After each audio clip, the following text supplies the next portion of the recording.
Hey, good morning and welcome to Breakthrough Walls. I'm Ken Walls and I'm your host. And today I have Dr. Kristy Vanacore. And that's not exactly how you pronounce her name. I'm going to let her tell you how to pronounce the Italian version of her name.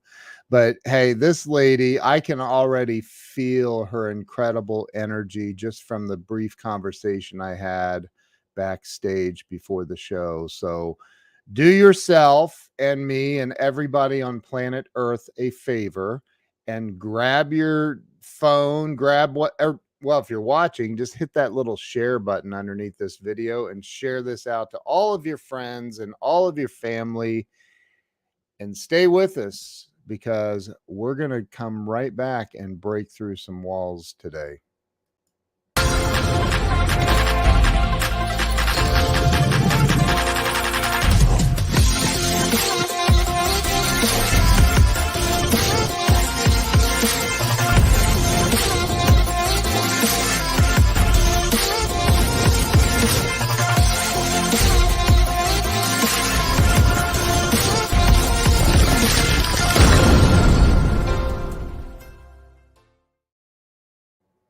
And we're back. Let me bring Dr. Kristy on.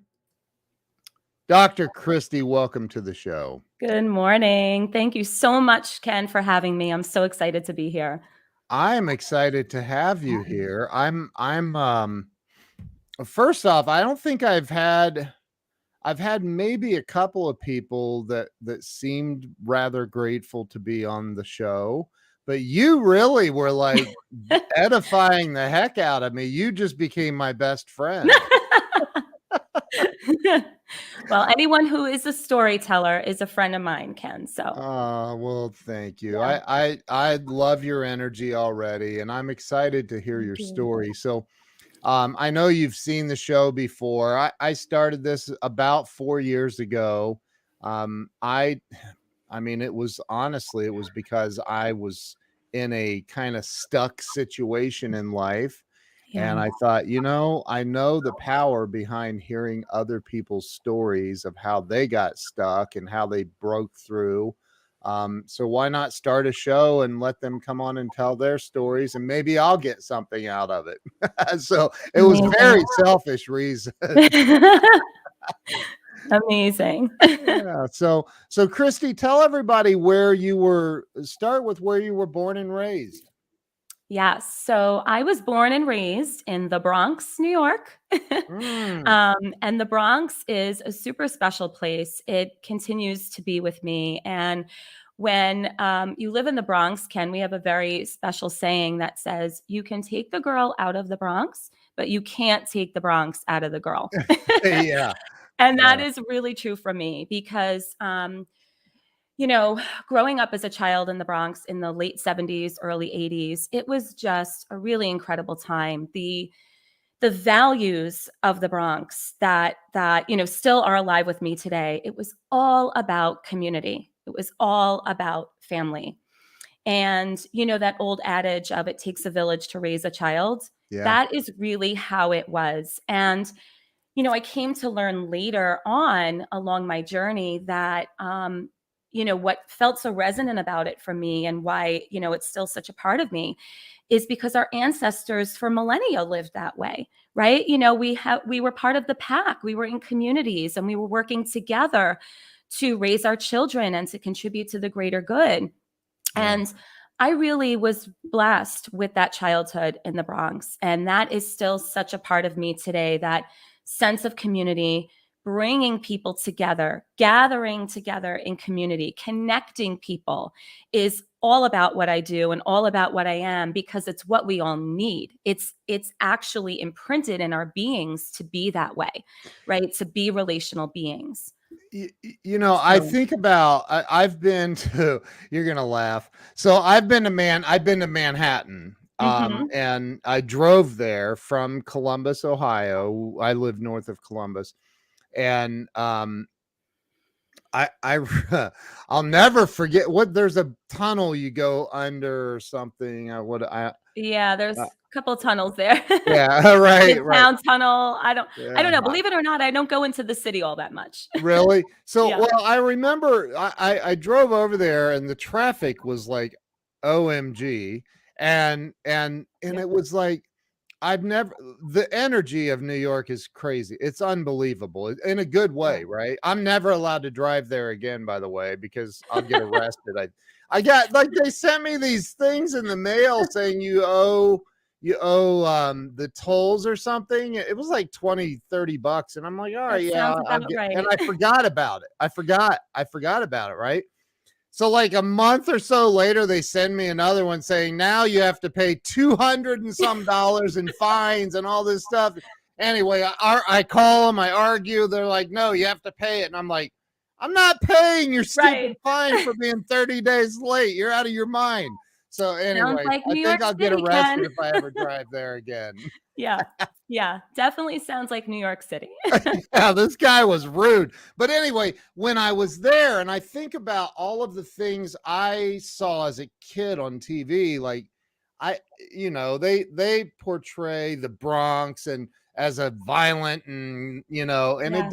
it doesn't sound like that's the way it is at all. Well, you know what?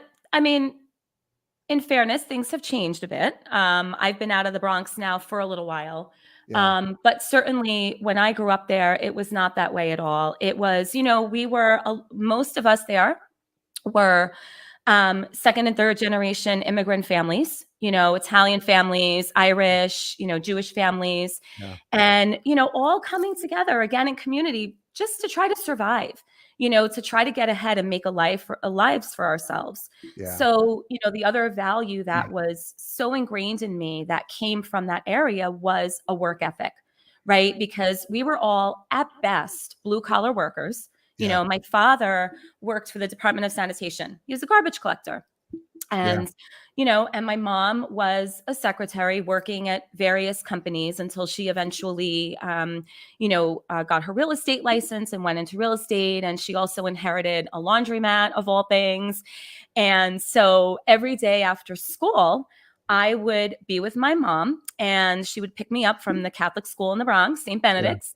Yeah. And I would go either to the laundromat where I would break people's change to give them quarters for the washing machine, or fold clothes for people who dropped off their clothes for service. Or I'd be showing houses with her. And all of her Wow. clients would swear that I was going to go into real estate because I could sell a house in nobody's business. So, and then on the weekends to make extra money for food and all of that, we would make silk flower arrangements and sell them at local flea markets. So Wow. So you were brought up as a hustler. I was a hustler, Ken. I love it. Absolutely. Absolutely. I never knew any other way to be. And it was, Wow. and it never, I'm so grateful to my parents for this because, yes, we hustled. We busted our asses all the Yeah. time, but there was never a complaint. There was never any resentment. It was just like, this is what we did. And we were so proud because come Sunday dinner, right? The typical Italian feast, right? Where Yeah. we would gather on Sunday. That was where you saw the fruit of your labor, right? When we could put meatballs together on the table, when we could put a dinner together and Yeah. have the whole family and the whole neighborhood over, that's when we knew like, okay, we're doing all right. And we're doing this together. And so it was, to me, the only way I would ever want to live. Yeah. So yeah, we hustled. And, like I said, after school I was working. On the weekends I was working, selling the silk flower arrangements. At night we would make the flowers. We would collect, we would go through the neighborhood and we would collect used baby food jars, wash them out, take the labels off, clothespins, because we used to hang our clothes outside, Yeah. right? Yeah. Even though we owned a laundromat, we didn't have our own washer and dryer. Wow. And we would take clothespins, pull them apart, and we would tape them around the perimeter of the baby food jar to make a vase. Like we were doing the whole rustic chic thing before it was a thing. Like Wow. pairing wood and glass, before we knew what we were doing. And we would put all these flowers in them and make these elaborate decorations. And I would, help my mom at night. And then she would stay up till God only knows what time of night, doing it on her own. And then on the weekends, we would get in the car, we would pack up her old Oldsmobile, this big brown jalopy Oldsmobile, Yeah. right? We would pack it up and we would head out to the flea markets, and so all Jeez. we did was work. And I loved every minute of it. And I was always with my mom or my dad or my grandma. I didn't have babysitters. I wasn't left home alone. We did everything together as a family, Wow. and then when there was downtime and, I would be hanging out on the streets of the Bronx, there was no cell phones and no, anything. And Yeah. all the moms, they had each other's back. They were looking out for each other's kids. And you felt that, you knew that. It really was that village feeling. That's incredible. That's Yeah. incredible. So you, as a kid, I mean, it doesn't sound like you had any time for this, but did you get in any trouble? I mean, did you ever find yourself like, oh no, I screwed that one up, or anything like that stands out at all? Not when I was younger, and here's why. So there came a point in my life when I had wished that my childhood looked different, because here's the thing. I was terrified to do anything wrong. Okay, so I had a lot of fear in me from a very young age. Various, traumatic things happen in childhood. And this isn't about, blaming them or anything, because I know No. those things happened for me, not Right, to me. right. But it instilled in me a very fragile sense of self and a very fragile sense of safety. And I also learned what it took, right? That I needed to work hard. I need to stay on the straight and narrow in order to get ahead, right? Yeah. In order to help my family and give back to my family. And I also learned from very young what it took to make my dad in particular proud. So my dad was a really depressed man. I'm using that word now. At the time, we just, we didn't call it that. Yeah. But he was really wounded, a lot of trauma as a child. He watched his father drop dead in front of him while eating a sandwich in their kitchen in the South Bronx, Wow. and became mute for several years after it because he was so traumatized. And, no one knew what to do then. Trauma wasn't a word that people talked Yeah. about then. Right. There was no, let's get you therapy and let's go to a trauma expert. There was none of that. Right. And he just knew he had to keep going to school and keep working hard. And now, he and his brothers were the men of the house, and they had to work and they had to produce and they had to take care of their mom. And so, he never worked through those issues. And anyway, fast forward to when I was born, my dad, who, everyone just thought was like introverted and to himself. And, he was either involved with me, wanting to take care of me, or wanting to do bodybuilding. He became very interested in bodybuilding for whatever reason. Wow. And as I grew up, the only thing that would make him smile was when I would come home with a good grade in school. And he would say, "Wow, Kristy, you're so smart." And we'd be walking down the avenue. So we called it.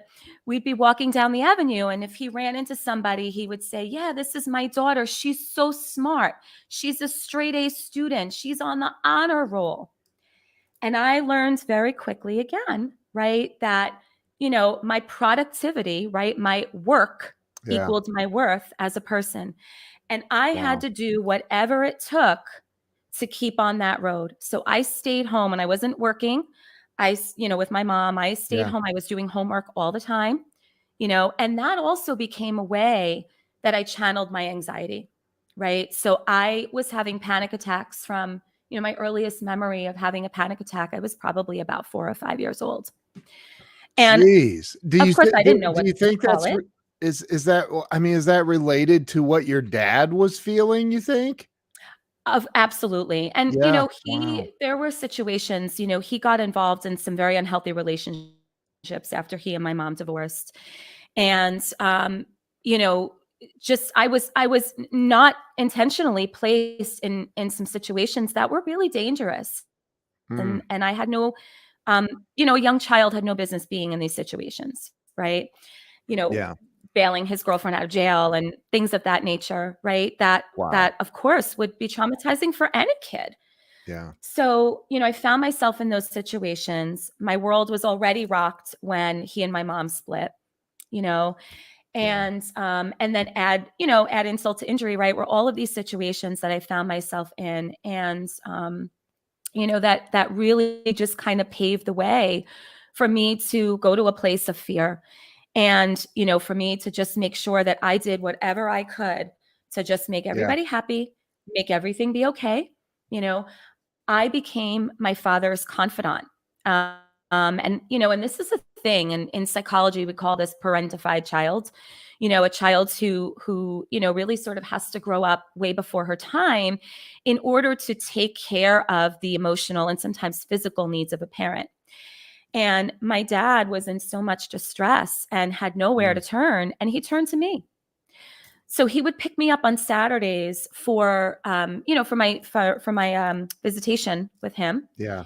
And Yeah. in the car, he would go on and on, everything from that. He missed my mom and his life is falling apart and he's arguing with a girlfriend, and, things that a little girl at, 8 or 9 or 10 or at any age really should Yeah. not be privy to.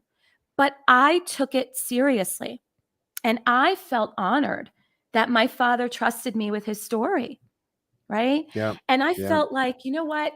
If I can be there for him and I can offer him any support in any way, whatever that looked like. And a lot of times, it was me sitting in the car, just looking at him and nodding and saying yes, like really just offering him unconditional love, Right. and I Right. would imagine, I write about this a little in my book, because my favorite stuffed animal at the time when I was a little girl was a Care Bear. And do you remember these little stuffed bears with these little fat bellies, right? And they had the Yep. pictures on them.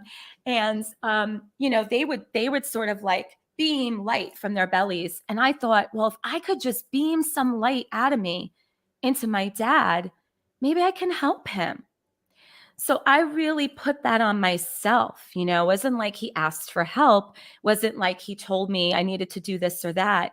But it was really these implicit messages, and I really just put that burden on myself. So, That I going mean, back, and if I may interrupt you for a moment, please, yeah, I think that this is powerful, because I don't think there's a lot of people that don't realize how codependent they end up making their yes, children, and yes, that carries over from, I mean, you know, Brian Tracy was on the show and he said something that I'll never ever forget, and that was, the moment we take 100% responsibility for everything in our lives is the moment we cross over from being a child into becoming an adult. oh, I love And that. isn't that great? And That's I great. remember hearing that, and I was like, whew, like, so many people never Oh, become yeah, an adult, and yeah, then they project that onto their children. 100%, 100%. Yep.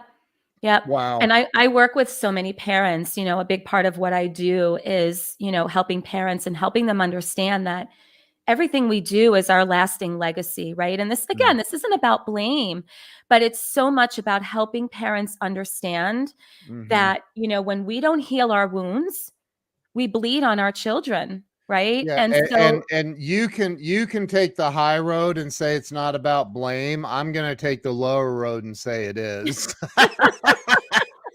I'll allow Sorry. it.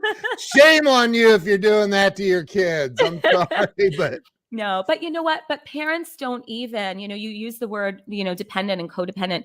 Parents don't even realize it's happening. right. I know, and it took me a long time, Ken, to, as I embarked on my healing journey, because at a certain point in my life, I realized, okay, this isn't okay. Right? Like, Yeah, this is right. not okay for me to Right. be having these experiences. It's Right? not. No, it's And not. I understood that it was connected to anxiety. Again, I didn't have the language then to call it anxiety or whatever, right? But I knew that, me lying on the floor of my room, sobbing and sweating and my heart racing and vomiting, I knew that that was not the way to live. And I knew that it was connected to all of these experiences, right? Wow. And at some point, I'm fast forwarding a little bit to when I got to college.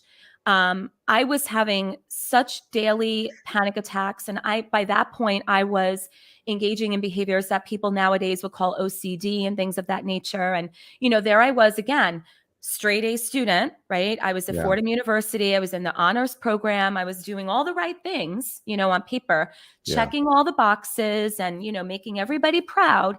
Yeah. And yet what nobody saw was that behind closed doors, I was a mess. And so one day I was in the bathroom. It was the third floor of Dealey Hall at Fordham University in the Bronx. And I got tired of having to leave the room to go to the bathroom to put cold compresses on my head. Oh my God. And I thought, okay, I'm done.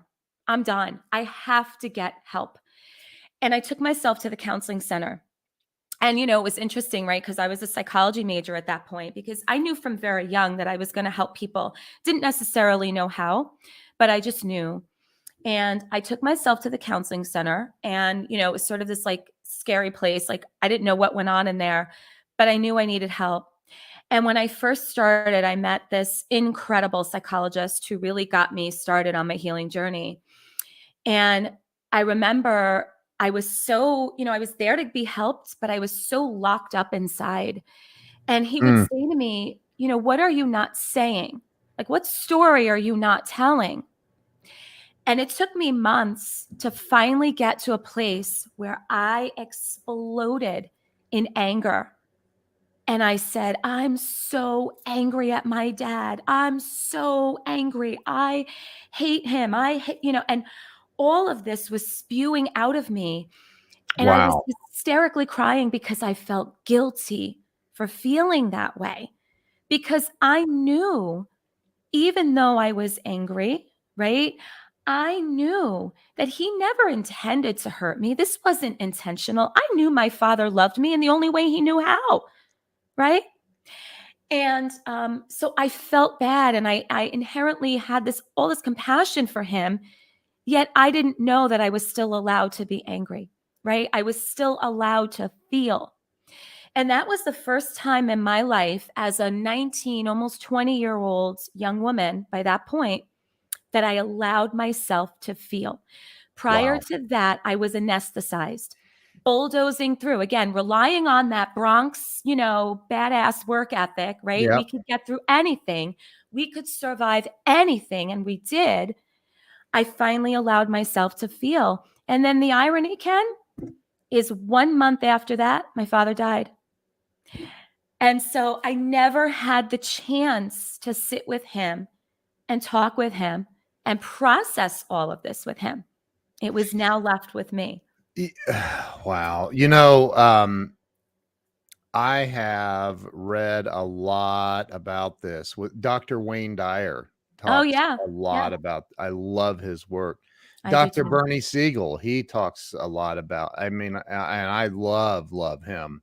Yeah. And so, I think it's interesting though that because I know this, but we can still process it, right? Like we can still. I know people who've gone to the grave site and said, "All right, we're having a talk, dude." Yes. Right. So and Yeah. just sit there and so so this happened, you said 19, 20 years old. It Yeah. started surfacing finally, because it always will. It always Always. does. It Yeah. will. Yeah. So this all comes bubbling up. And I can relate, because I remember when I got sober, I had 34 years of suppressed Yes. emotions. Yes. And somebody told me the word sober was an acronym for son of a bitch, everything's real. Like all of a sudden you feel all this stuff, I right? love that. Yeah. And so talk about what happened from that point, because here you are in college. Yep. I'm assuming 19, 20, so you're still in your undergrad. Yep. And you're, what happened from that point? Where did things start to go for you? Yeah. So my father dies suddenly and unexpectedly, right, at 50 years old. And at the time, I was also engaged to be married and very young. And, so it's a couple months before. So it was it was a week before my college graduation that he died. And Wow. it was 4 months before my wedding. And Wow. I took that. I almost, and it sounds a little crazy, right? It's sort of this distorted magical thinking that most people do. I looked at my expression of anger at the time as killing him. And so what it did was it had me retreat even further into myself. And I thought, oh no, I'm not feeling any of this ever again. Look what happens when I let myself feel. Bad things happen, right? And so Mm. what happened from that point, Ken, is that I retreated inward even more. And Wow. I went back to bulldozing through my life at lightning speed. So I got married. I was in a really amazing job for a new college grad. I flew out to California representing a large company. It was a psychological outcomes computer software company.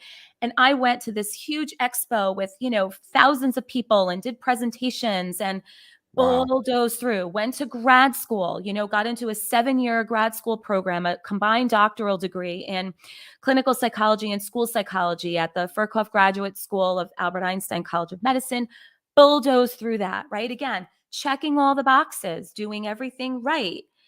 But I was not feeling, I was not present in any of those moments. I was, again, back to being really anesthetized. Wow. And that went on for a long time. Fast forward to so my 20s was the only thing I really remember of my 20s was working and putting out the fires of panic attacks. That's all that Jeez. it was. I was terrified to be alone. I would go to work with my husband so I didn't have to be home alone because in silence I would have to feel, right?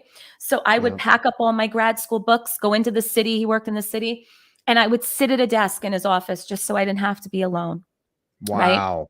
That was my 20s. And then right before 30, I said, okay, well, it's now time to have a baby. And I'm going to invest all of my my wisdom and my knowledge and my I started wearing my OCD like a badge of honor, right? I'm going to do this well and I'm going to be prepared and I'm going to do it perfectly, right? I was the perfectionist and I'm going to now have this baby perfectly, right? And I Yeah. wrote this birth plan and I threw everything toxic away in my house, went through these crazy lengths to now have a perfect pregnancy and a perfect baby. And Wow. guess what? That, Um, yeah, go ahead. yeah, right. Any train moving really fast derails eventually, right? Right. Yeah. Wow. So I had this amazing pregnancy. Everything was going well. And then my birthing experience with my first son took a really ugly turn towards the end. And my life was in danger, and so was his. Mm. And at the very last minute, I had to have an emergency C-section. And I was at that point literally anesthetized so they could, safely deliver my baby into the world. And after that experience, my body broke down. My body broke down. It started with thyroid issues. It started with heart, then it moved to heart issues. Then it was GI issues. Then it was neurological issues. It was one thing after another, right? Because what do we know? We know now, right? Yeah. I know now what I didn't know then, which is at the root of all physical health issues is trauma. And I had been burying and burying and burying and burying for so long. And again, that's going to explode at some point. And This is so, some Dr. Joe Dispenza stuff we're getting into yes, we now. are. I love We're me going to some Joe. make a quantum leap, no pun intended. Yes, we are. I love me Yeah. some Joe Dispenza. Yeah, I um, love Joe. his work shaped my journey also. But Yeah. yeah, so my son, his birth catalyzed for me what I now know to be a rebirth. Because I had no choice in that moment but to start feeling. I was bedridden, and there I was trying to nurse a baby, raise a baby. I had my own practice at the time, right? I had been working 80 hours a week with clients, and again, just even bulldozing through that, helping people, but not, I wasn't my genuine, authentic self, right? So something was missing and I never knew what it was. And I thought, okay, the way to find it is to keep moving. Yeah. Came to find out later, the way to find it is to get still, right? But at that point, I was bulldozing. So now I have this baby and I'm like, oh shit, like, what do I do with this kid? And now I'm sitting there and I'm nursing this baby and I can't move. And I'm feeling all this stuff in my body physically. And I went to doctor after doctor after doctor who told me it was all in my head. My OB at the time said, here's a prescription for Prozac. You should go on that. And by the way, get a nanny because you're just tired. I had an I mean, that makes sense. Yeah, right. I mean, really, that's how they kind of, anyway, yeah, that I could go into a whole, we won't do that, but me too. Yeah. We could digress on that big time, right? Yeah. So I had an endocrinologist look at me and say, well, you're a new mom. You probably eat too much chocolate and eat too much. And that's why you're not feeling well. I mean, the things I've heard from medical practitioners, it's insane. And so I went through all of that, but I knew there was something else. I knew there was something more. And things got progressively worse to the point where, my son was about 2.5, 3. And I wanted to end my life. I didn't want to live that way anymore. Yeah. I didn't want to live that way. I didn't want to live scared. I didn't want to live numb. And now I was in pain and now I was feeling everything. And at that time, I had been diagnosed with lupus. My body was literally breaking down. Yeah. Right? Yeah. And I said, I don't want to live like this. And my baby doesn't deserve a mom like this. And my husband doesn't deserve a wife like this. And my clients, I went through that whole feeling sorry for myself and feeling like the victim, and look, it was real. It was real feeling, and there was one day when I thought, okay, that's it. Today's the day. I'm out. And I could barely get out of bed that day. Wow. I had so much joint pain and inflammation in my system. And I made my way. I had to crawl from my bedroom to the bathroom. And when I get in the bathroom, I see this little piece of paper, this little Post-it note on the mirror in my bathroom.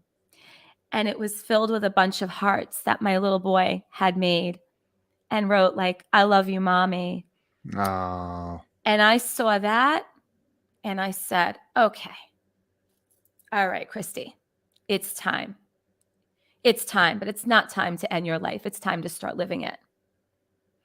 And that catalyzed my journey, that later came to be called a rewilding journey, right? I didn't know even what I was getting into at the time. But I knew that child came into this world to teach me something. And I was not going to let that go. I was not going to not honor that.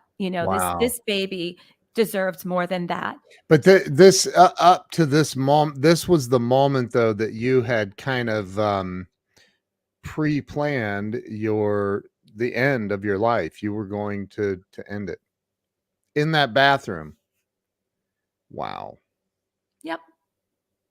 And there was the sign. Wow. There was the sign.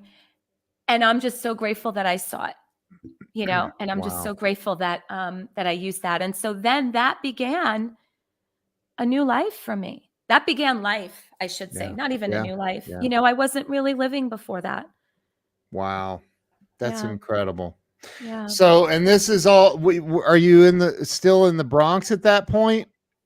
Where were you living? At that point, we had moved a couple times. We had moved to, at that point, we were living in Westchester County. In the suburbs. In the suburbs. We were in the burbs. We were in an area called Cortlandt Manor by Yorktown Heights. And, a really beautiful area, nice community. Never felt like home to me because, I wanted that feeling from the Bronx that just can't be replicated in a lot of places. And so it didn't feel like home to me. And I know that was part of it. I was just ignoring all of it and just moving, just moving. Wow. Yeah. So you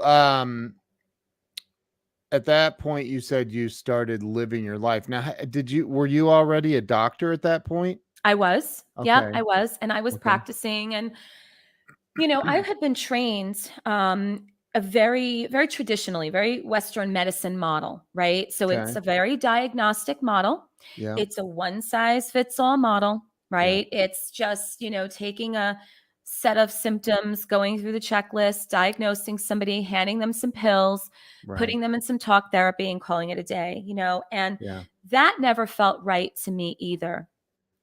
And so by this point, not only was I seeing my own life and my own symptoms and my own experiences through new lenses, but I started to look at my clients' experiences much differently as well.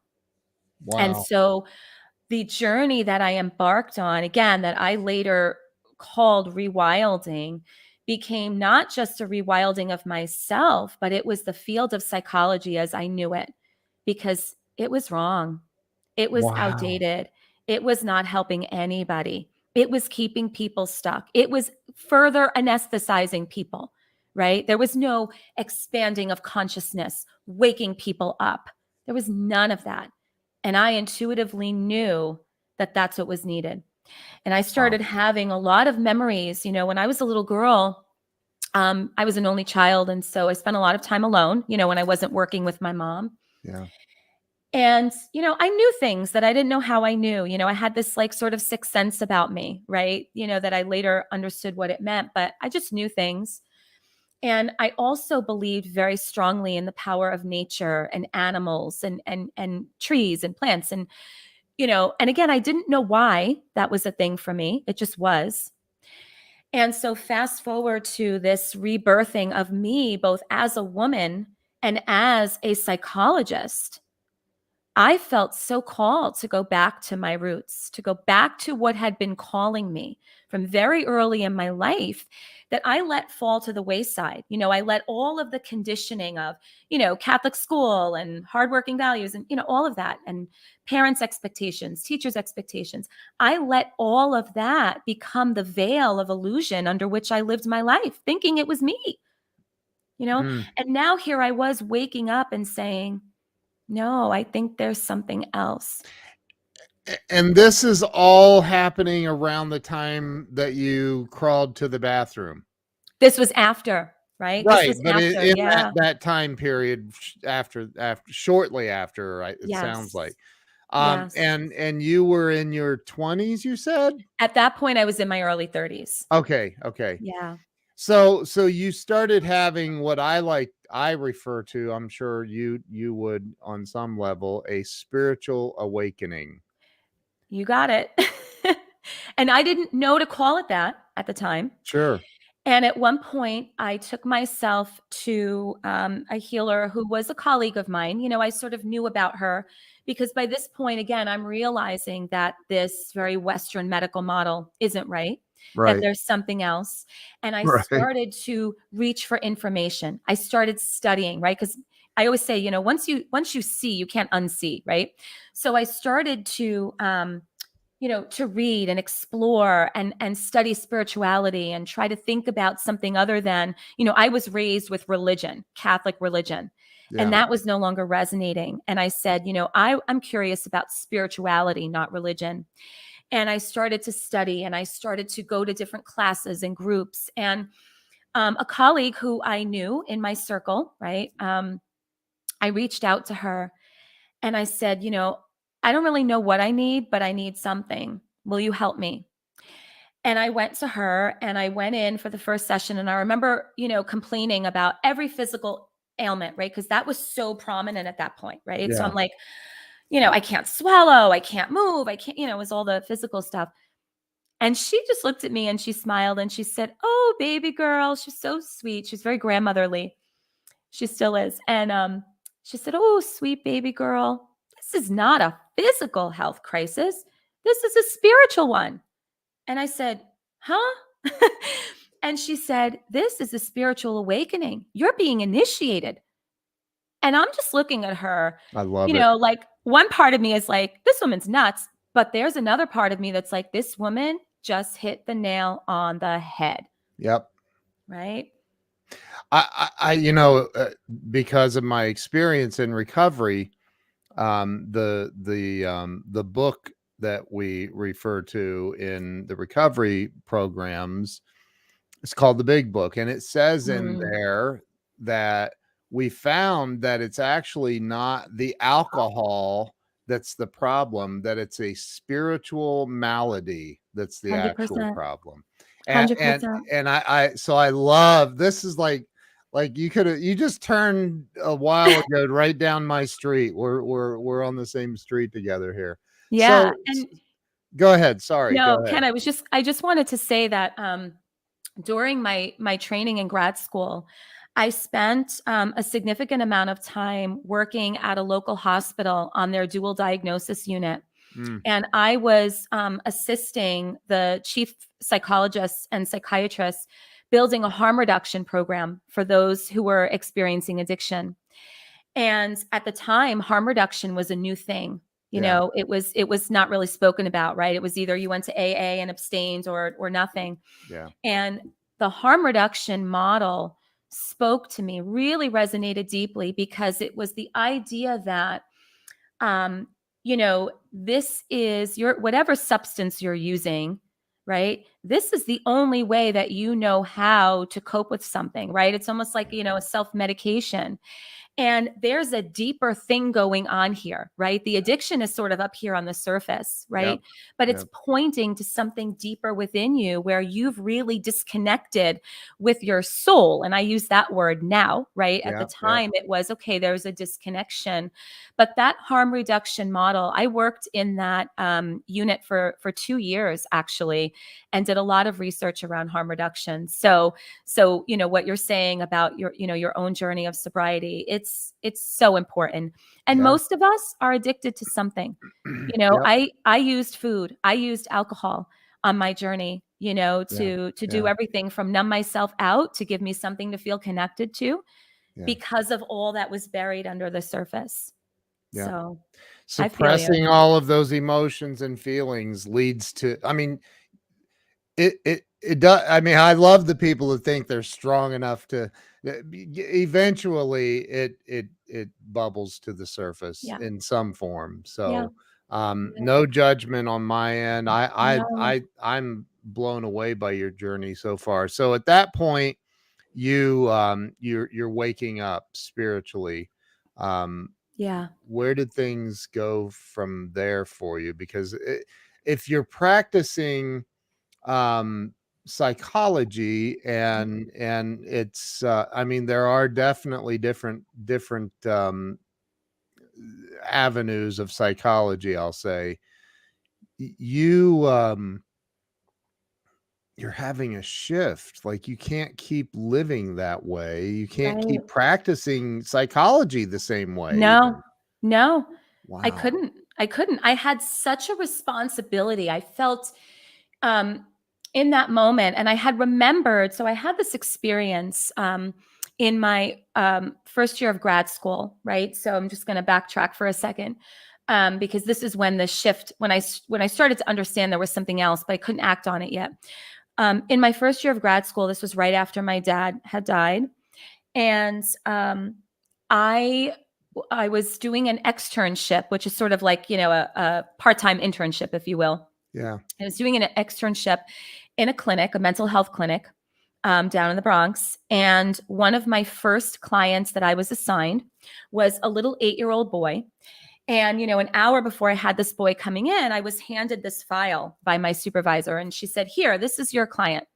And I said, "Okay." And I opened this file, and I see the history that this little boy's father just died.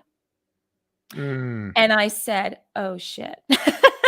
Right? It was an oh shit moment. No bueno. And I said, "Oh no, I can't do this."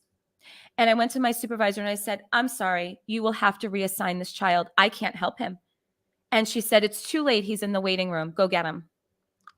And I said, "Oh my," So I go out to the waiting room, I get myself composed, and I'm like, oh gosh, like I'm Ugh, praying to whoever will listen to me to right. give me the strength to know what to do to help this kid, right? Wow. He comes in my room, this beautiful little boy with deer in headlights, right? He is in such a state of fear and paralysis. So he comes in and he sits on the chair, and Mm. I'm sitting across from him, and I'm just staring at this kid. And I had the script in my mind of everything I had been taught to say, right? The protocol, like, hi, Alex, do you know why you're here? The whole thing, right? In that moment that I'm looking in his eyes, I realize that there's no place for this protocol here. None. Wow. And I had to, in that moment, quiet everything down that I heard in my mind, everything that I had been trained to do. And by the way, Mm. my supervisors were behind the one-way mirror watching me. Oh, they suck. Are you No pressure. serious? Yep. Come So, on. swear to you, I was like, Oh oh, my, this is crazy, right? So that is in that not fair. moment, it's not fair. In that moment, I just said, well, you know what? What have I got to lose? Got up out of my chair, went and sat next to him, and gave him a gigantic hug.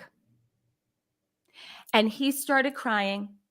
And all of a sudden the door flips open and my professors are like, get off of him. You can't hug anybody. It was that old way of like, you can't touch, you can't do this, you can't.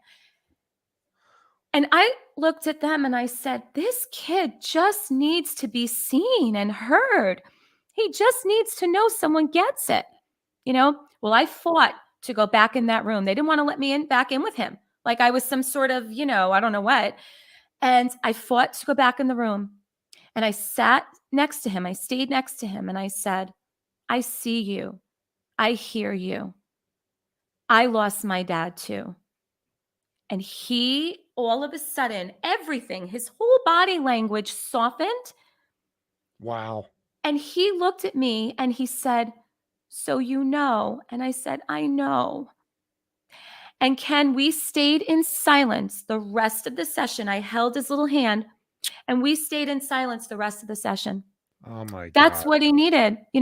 So I went back to tell you that story because, fast forward now to when I realized like, okay, I got to throw away the clipboards, throw away the symptom checklist. I took my DSM-5, which if you know is like the Bible of psychologists, threw that in the trash. Actually it was DSM-4 at that time. Threw it in the garbage, literally, not even kidding you. I threw it in the garbage. And I love I books and love not it. ever one to throw a book away. I chucked that one. Okay. I got rid of that. And I was like, okay, I'm going to do this my way now, right? Because now I was out of school. I had my own practice, which that was an interesting story too, how that came to be. I was really handed these gifts, but I knew I could do it my way. And I realized that little boy, Alex, taught me that everything I had experienced in my life up until that point happened for me in order to help other people, right? That Amen. it was through the light of my wounds that I was going to be able to offer light for other people to help them see the light in their own wounds. And then it all became clear, Mm. right? And again, once you see, you cannot unsee. That's amazing. I Yeah. love that. I love that. I love that. If people could I preach this, like the life is happening for you. Yes. It's not happening to you. No, no. And we make choices along the way, but wow, you know what? We Wow. get opportunities. We get everything we need. We get everything that we need when we need it. Everything is a sign, right? And if we can open ourselves to it, we get what we need. Everything is an opportunity, and every experience, I believe, is the exact curriculum that we need for our soul's evolution, Oh my right? gosh. Yeah. So powerful. So I remember I better not tell that. I Oh, you remember can tell it. I remember I'm 19, 20 years old, 21. I don't know. I was being forced to go take an assessment test Mm. to see if I was an alcoholic. And I'll ne- and I remember I thought, I got this. I can get through this. I mean, come on. And I went through the whole thing, and I remember going back into the psychologist, or I don't know if it's psychiatrist or what it was, but anyway, I sit with this woman and she says, so it appears that you are a ticking time bomb and you're going to explode one day and really hurt yourself. And I remember and others, and I'm Mm. looked at her, and she was a rather large, extremely large woman, like extremely large. And I said, you are judging me. Yeah. And anyway, and I said a couple Right. of other things I probably shouldn't have said, but you know, I think that it's amazing that you got to this point where it amazes me that you got to the place where you recognized everything you just said. Everything that had happened for you, because most Yes. people don't get there. Yes. Yes. I'm grateful. And it took a lot of work to get there, Ken. So, interestingly, right, when we were talking a few minutes ago, right, about this awakening and a Yeah. spiritual awakening, and it can sound very glamorous, right? And you know how many people come into this office every day saying, I want that, I want to have that Yeah. awakening. And they think it's all bells and whistles and beautiful and sunshine and rainbows. It is not, man. Like, No. you know what? It was easier for me to be anesthetized. It was easier for me to bulldoze through. My greatest challenge, I say this all the time. My greatest challenge, if someone asked me the question, right? Someone like yourself said, "Hey, what's been your biggest challenge in life?" Right? Yeah. It would be so tempting to say, "Oh, the panic attacks or the police station things or like all these really traumatizing experiences and or working to raise two boys and have a business and a marriage while being sick." None of that were my greatest challenges. You know why? I did that with ease. I just numbed myself out, disassociated, and bulldozed through. You know what was really hard? Having to slow down and get still and stop and be quiet and listen and Yeah. feel and do the work. There was the greatest challenge, right? So this spiritual awakening that both you and I can that we speak of, it's not some, glorified place that we get to. It is a lot of work. And it took me a lot of work to get to the place where I did start to see that everything that happened and happens now for me is an opportunity, is a gift, right? Took a long time to get here. Gosh, we've been on here 52 minutes already. That's insane. What? It is insane. Ah, so we could talk all day. We could. So this one question I ask every guest, and I think that, so I want to ask you this. In your opinion, what do you think holds people back in life from two things? Number one, real financial success, Hmm. and number two, real happiness and freedom. And Kristy, in all due respect, I think they are 100% related, because Agree. I've been homeless and broke, and I've Yeah. been wealthy, and wealthy is a better feeling. It just feels better to know that Yeah. everything's okay financially. So, Yeah. what do you think is stopping people from really attaining those super high levels in life? I'm going to answer it with one word and then I'll explain. The one Okay. word is trauma and disembodiment. Oh, two words. I lied. Yeah. I'm I like, had wait to a add minute. that. I wanted to add that one in. Yeah. So trauma and disembodiment. And here's why. It would be very tempting to say, oh, fear. Fear holds everybody back, right? That's not actually it at all. It's trauma. And when we experience anything traumatic in our lives, right? What happens is, and I alluded to this before, we get cut off from our essence, right? And, something happens that's scary, and our protective mechanisms in our brain, right, and our ego take over and say, okay, we don't want her to feel anything uncomfortable. So we're going to lock this away, and we're going to give her all these defense mechanisms to live her life by, right? And those defense mechanisms are things like denial, right? And avoidance and all of that, and repression.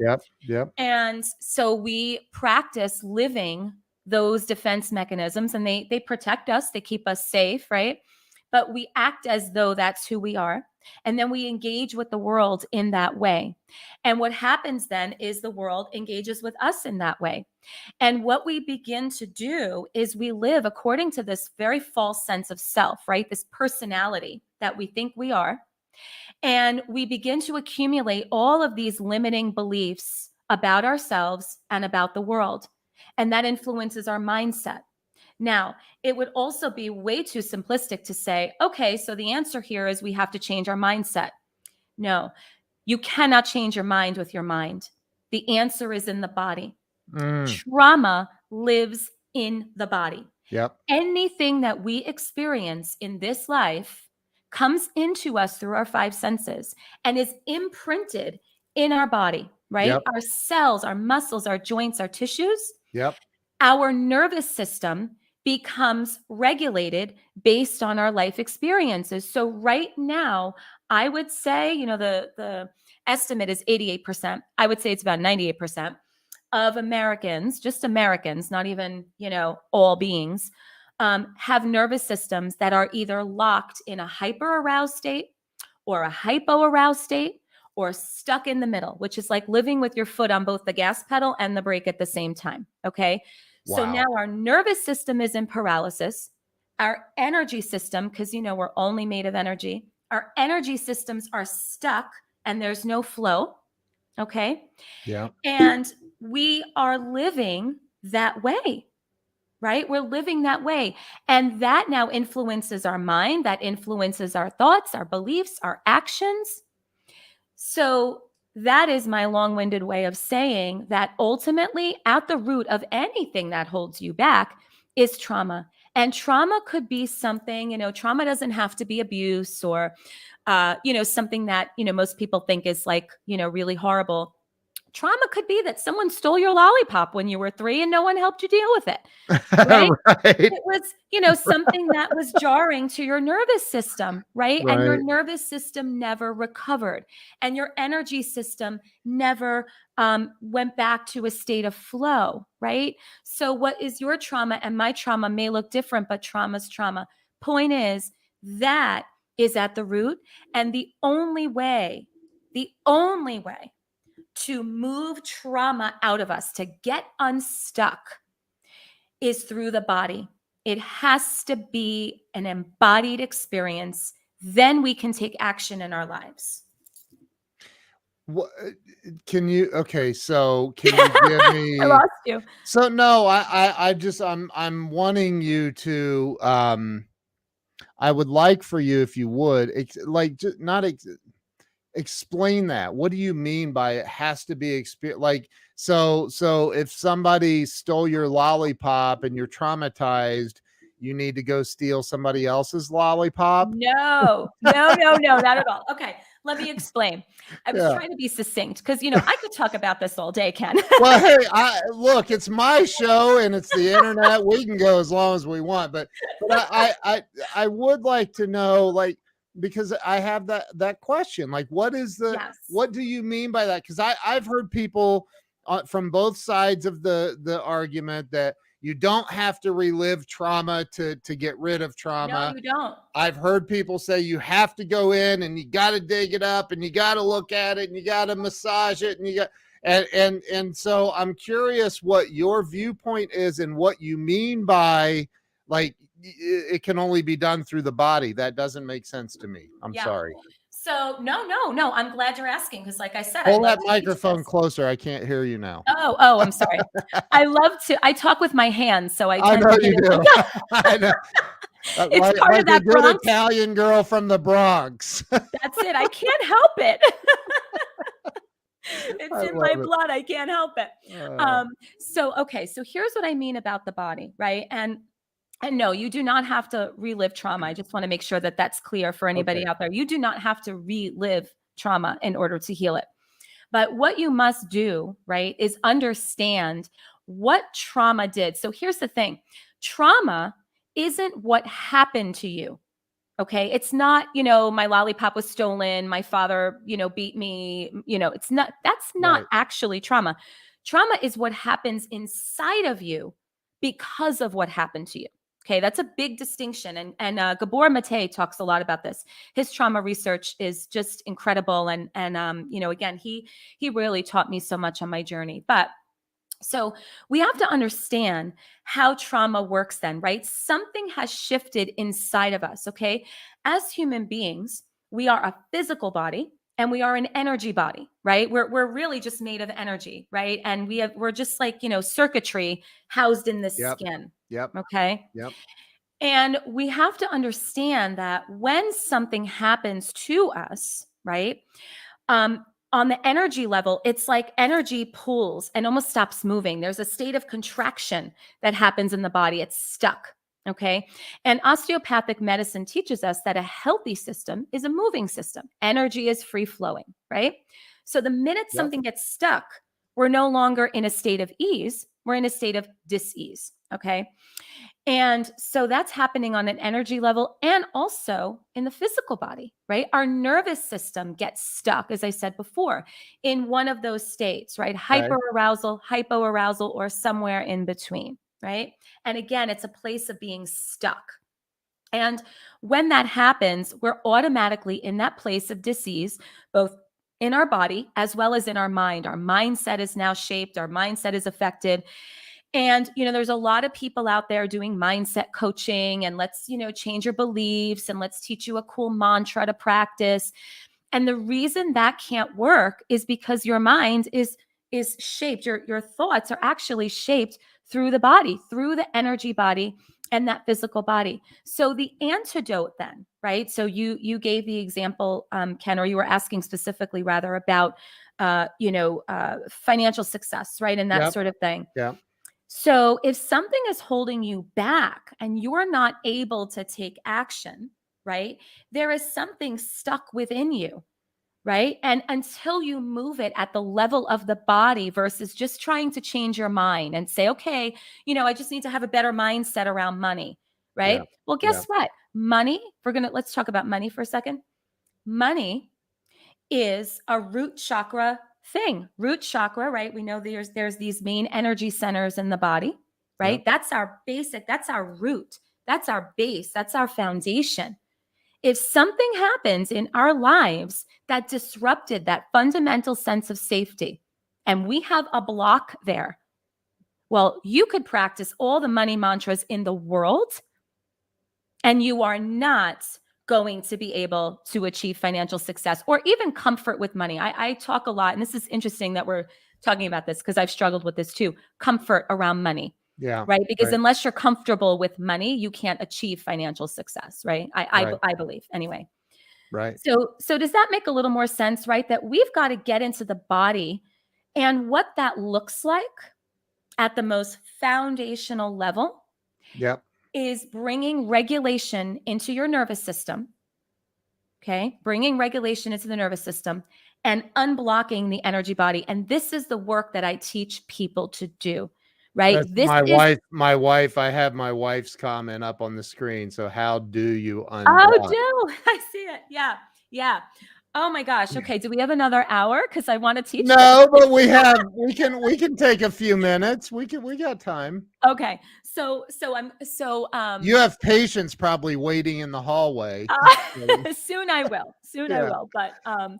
But it's all good. They should come in and hear this. Yeah, they should. This is so much of what I do. So much of what I do is teaching people because we have to unlearn everything that we thought was true about what it even means to be human, right? So for example, I'm going to answer your question in a minute, but most people, when I say we're made of energy, they look at me crooked, like, what?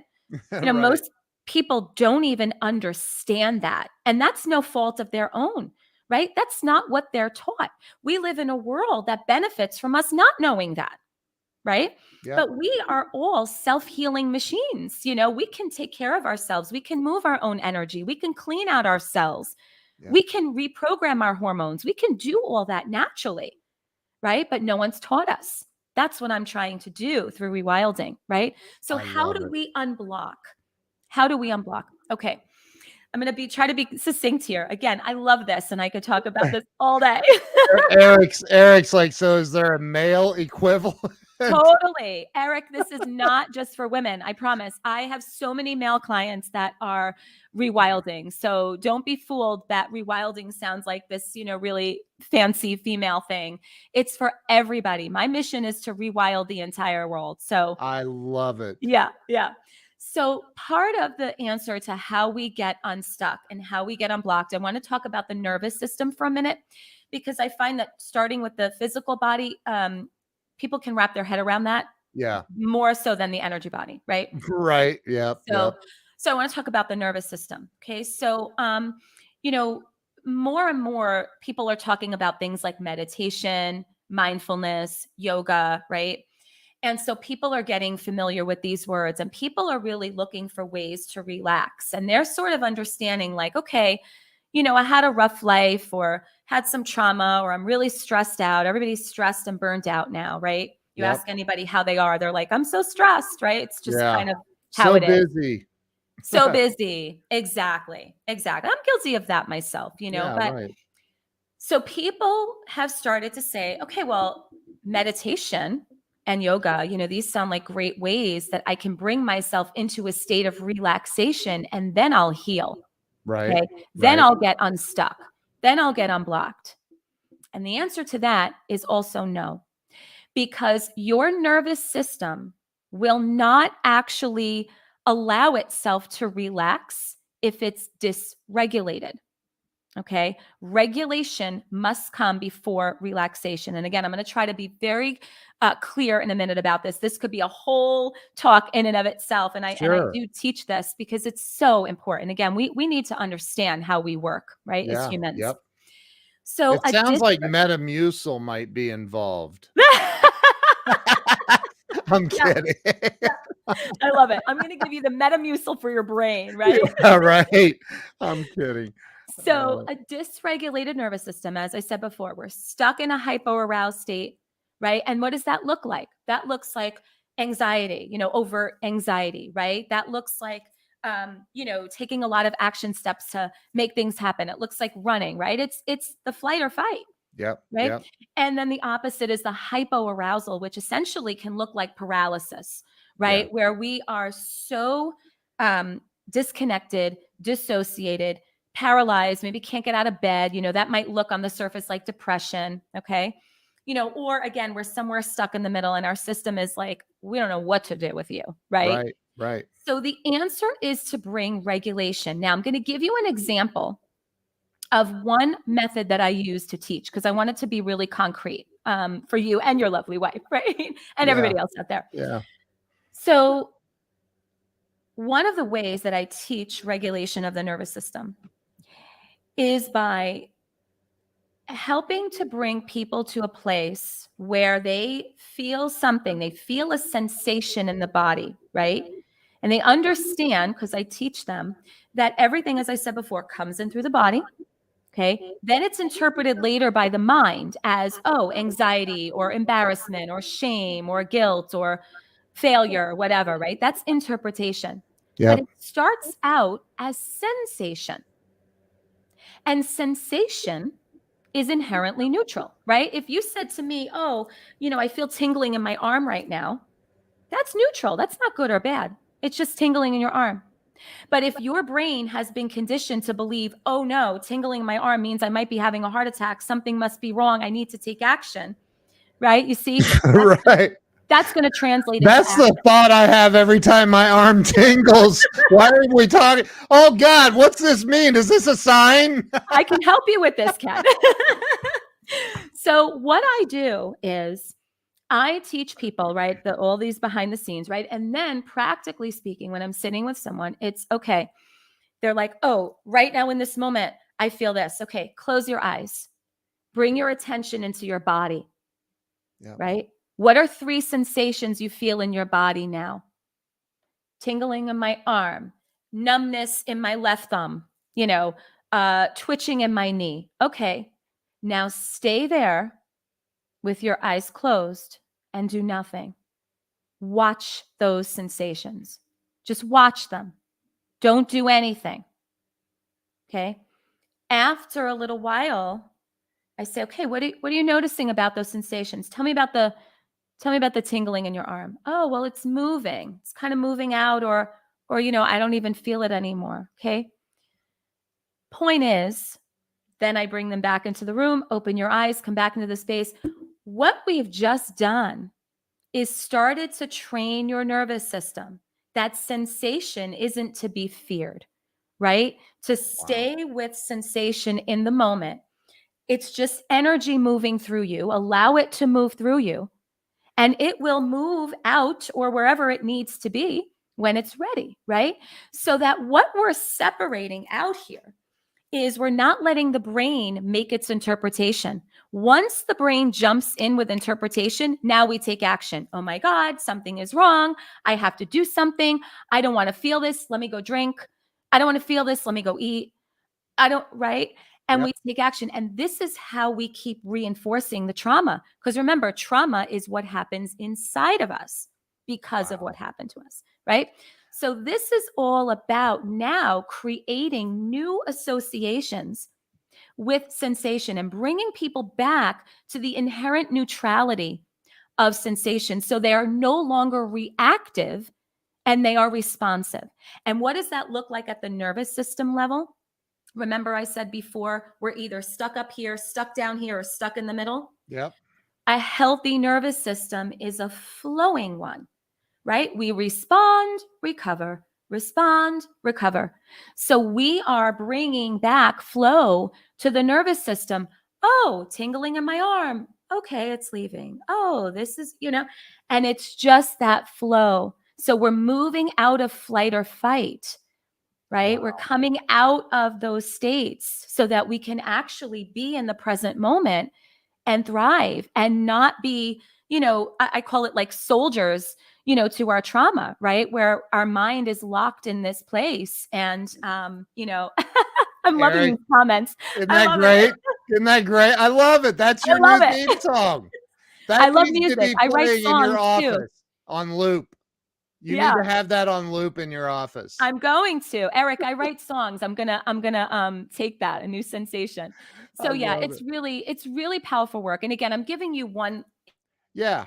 instance, and I'm giving it a little bit out of context, but I hope it makes it a little bit more clear. Yeah. Yeah. I think the internet just had a hiccup there for a second. Yep. My wife says right here, and I agree, you need to tell everyone where to follow you, how to Oh, follow you. We all need to know you way better. In fact, I'm going to talk to you. I have an idea that I have an idea. So, you're amazing, absolutely thank you, amazing. Ken. I hadn't met you until today, so I did not know what to expect. And you, if I had any expectations at all, you blew way past all of them. Oh, You are absolutely unbelievably amazing. So, how can people work with you that don't live near you? yeah, I work with people all over. So you can contact me through my website. It's just KristyVanacore.com. Let me And put I'm that up also on on the screen. yeah, I'm on social media on Instagram, Vanacore Embody Your Wilds. I'm also on Facebook. Friend request me. I love to connect with people and I love to hear everyone's stories. And yeah, I work with people all over. I also host retreats. So people can, gather with me for a weekend or a week event and really kind of get a very immersive healing experience. So there's a lot of options. Yeah. I'm sorry to any of my 5,000 friends. One of you are getting bumped. Aw. Kristy's getting added. Oh my God. Like, you are absolutely unbelievable. I'm so grateful that Oh. uh, I'm so grateful. So this has been absolutely amazing. Pam Aubrey, you definitely need to watch this replay. Oh my gosh. Like, it was phenomenal. Phenomenal.